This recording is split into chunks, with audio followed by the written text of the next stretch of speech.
오늘의 말씀 마태복음 12장 1절부터 21절 말씀. 하나님 아버지, 오늘 화요일 아침도 주님의 은혜를 사모함으로 주님 앞에 나아갑니다. 이 시간에도 우리 모두에게 말씀을 통해 하나님의 음성을 들려주옵소서. 예수님의 이름으로 기도합나이다. 아멘. 할렐루야. 성원교회 성도 여러분, 오늘 하루도 하나님의 은혜와 평강이 여러분의 삶에 더욱 넘쳐나기를 축복합니다. 오늘 우리에게 주시는 하나님의 말씀은 마태복음 12장 1절에서 21절 말씀입니다. 우리 예수님께서는 사역하시는 중에 갖은 공격을 받았습니다. 특히 종교 지도자들이 사사건건 시비를 걸었습니다. 그럼에도 예수님은 거기에 휘둘리지 않으시고 그들이 던진 화두를 계기 삼아 복음의 본질을 설명해 주셨습니다. 오늘의 메시지는 예수님이 안식일의 주인, 즉 이사야 선지자가 예언한 하나님의 종이라는 것입니다. 안식일의 주인을 앞에 두고도 안식일 규정에 연연하느라 예수님을 정죄했던 이들의 모습을 살펴봅시다. 그리고 우리는 그와 같은 우를 범하지 않도록 본문에서 교훈을 발견해 보겠습니다. 1절, 그때 예수께서 안식일에 밀밭 사이로 가실새 제자들이 시장하여 이삭을 잘라 먹으니, 예수님께서 안식일에 밀밭 사이를 제자들과 함께 걷고 계실 때 배가 고팠던 제자들이 이삭을 잘라 먹었습니다. 2절, 바리새인들이 보고 예수께 말하되 보시오, 당신의 제자들이 안식일에 하지 못할 일을 하나이다. 밀밭 사이에 있는 제자들을 보고 고발했다는 것은 바리새인들도 밀밭 사이로 예수님의 무리를 미행했다는 뜻입니다. 예수님의 경고에도 불구하고 바리새인들은 주변적이고 지역적인 문제로 시비를 걸었습니다. 예수님이 아무리 말씀하셔도 깨닫지 못하면 계속 꼬투리를 잡아 진리를 문제 삼을 수밖에 없습니다. 이는 심판이 예고된 심각한 죄입니다. 유대교의 규례인 미시나를 보게 되면 안식일에 하지 말아야 할 일 39가지가 기록되어 있습니다.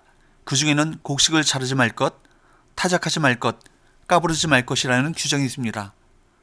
제자들은 이삭을 잘랐습니다. 쭉정이에서 알곡을 빼냈습니다. 손으로 비벼 쭉정이를 바람에 날렸습니다. 그러니까 3가지의 규례를 다 어겼던 것입니다. 바리새인들이 안식일의 밀밭에서 안식을 잘라 먹는 일을 정죄하자 예수님께서는 2가지를 들어 그들에게 답변하십니다. 3절에서 5절, 예수께서 이르시되 다윗이 자기와 그 함께한 자들이 시장할 때 한 일을 읽지 못하였느냐? 그가 하나님의 전에 들어가서 제사장 외에는 자기나 그 함께한 자들이 먹어서는 안 되는 진설병을 먹지 아니하였느냐? 또 안식일에 제사장들이 성전 안에서 안식을 범하여도 죄가 없음을 너희가 율법에서 읽지 못하였느냐? 하나는 다윗의 사례입니다. 다윗은 사울왕에게 쫓길 때 제사장을 통해 진설병을 공급받아 자신의 무리와 함께 먹었습니다. 이 일은 위기 상황에서 율법의 문자적 준수보다 사람을, 생명을 더 중히 여긴 사건입니다.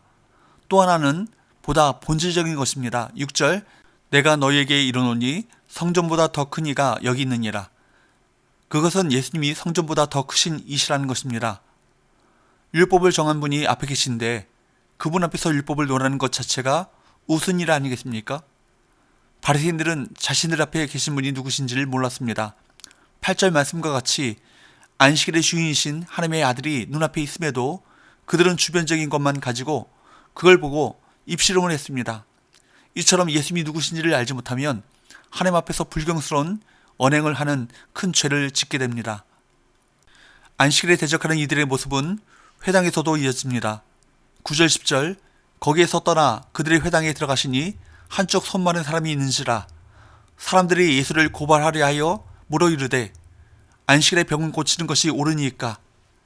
이들은 손 마른 사람의 고통을 예수님을 공격하기 위한 빌미로 이용할 뿐입니다. 병자의 고통은 안중에도 없습니다. 이에 예수님께서는 진정으로 귀한 것이 무엇인가 이것을 가르쳐주고 계십니다. 11절 12절, 예수께서 이르시되 너희 중에 어떤 사람이 양 한 마리가 있어 안식일의 구덩이에 빠졌으면 끌어내지 않겠느냐? 사람이 양보다 얼마나 더 귀하냐? 그러므로 안식일에 선을 행하는 것이 옳으니라 하시고, 안식일에 가축의 생명을 구하면서 사람의 고통은 외면하는 종교인들의 이중성을 지적하고 계십니다. 이런 이중성은 우리도 자주 범하는 죄입니다. 우리 주님께서는 이미 7절에서 이렇게 말씀하셨습니다. 7절 나는 자비를 원하고 제사를 원하지 아니하노라 하신 뜻을 너희가 알았더라면 무지한 자를 정죄하지 아니하였으리라. 하나님께서는 자비를 원하시는데 우리는 종교적 형식에 얽매여 안식일의 근본 정신을 때때론 잊곤 합니다. 13절 이에 그 사람에게 이르시되 손을 내밀라 하시니 그가 내밀매 다른 손과 같이 회복되어 성하더라. 예수님께서는 안식일에 선을 행하는 것이 옳다는 것을 증명하시기 위해 손이 마비된 사람을 고쳐주셨습니다. 이 일을 빌미로 바리새인들은 어떤 음모를 꾸밉니까? 14절 바리새인들이 나가서 어떻게 하여 예수를 죽일까 의논하거늘 예수님을 죽일 계획을 의논하기 시작합니다. 15절 예수께서 하시고 거기를 떠나가시니 많은 사람이 따르는지라. 예수께서 그들의 병을 다 고치시고 바리새인들의 이 모습은 오히려 일반 백성이 예수님을 통해 일어난 이적과 하나님의 은혜를 바라보며 예수님을 따랐던 그 모습과 상반된 모습을 보이고 있습니다. 종교적 형식의 얽매인 마음에는 예수님께 대한 적대감만 깃듭니다. 병든 영혼을 치유받으려면 가난한 마음으로 주님께 나아가야 합니다. 예수님의 사역은 철저히 하나님의 계획과 말씀에 의거했습니다. 17절부터 21절 이는 선지자 이사야를 통하여 말씀하신 바 보라 내가 택한 종 곧 내 마음에 기뻐하는 바 내가 사랑하는 자로다. 내가 내 영을 그에게 줄 터이니 그가 심판을 이방에 알게 하리라. 그는 다투지도 아니하며 들리지도 아니하리니 아무도 길에서 그의 소리를 듣지 못하리라. 상한 갈대를 꺾지 아니하며 꺼져가는 심지를 끄지 아니하기를 심판하여 이길 때까지 하리니 또한 이방들이 그의 이름을 바라리라 함을 이루려 하심이니라. 주님께서는 묵묵히 그러나 철저히 십자가 길을 걸으셨습니다. 우리도 마찬가지여야 합니다. 세상 사람들의 방법이 아닌 오직 주님의 방법대로 이 길을 걸어야 합니다. 주님의 방법이란 이웃에게 긍휼을 베풀고 안식일의 주인 되시는 주님을 의지하는 것입니다. 그럴 때 우리는 주님이 주시는 참된 안식을 누릴 수 있습니다. 사랑하는 여러분, 예수님께서는 안식일의 주인이십니다. 주인이신 예수님은 배고픈 이들에게 자비를 베푸십니다.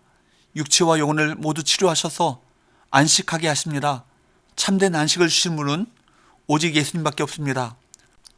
그러므로 우리가 예수님 안에 있는 참된 안식을 발견했다면 예수님이 우리에게 베푸신 것처럼 우리도 다른 사람들에게도 선을 베풀고 자비를 베풀어야 합니다.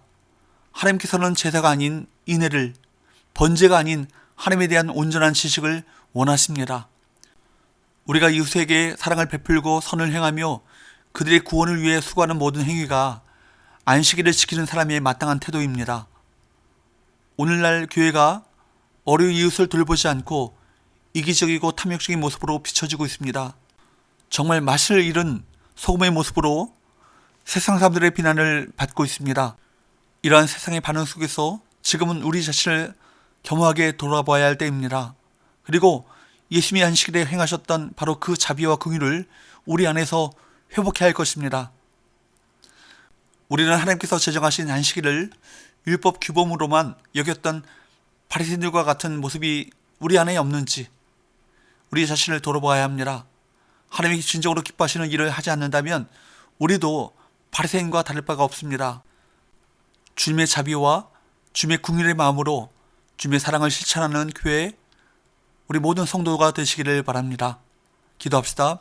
하나님 아버지, 우리가 우리 자신만 생각하는 이기심에 사로잡혀 있지는 않은지 우리 주님께서 베푸셨던 자비와 긍휼의 마음이 사라져버린 것은 아닌지 주님 앞에 회개합니다.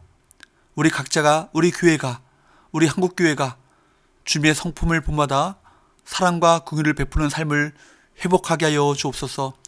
예수님의 거룩하신 이름으로 기도합나이다. 아멘.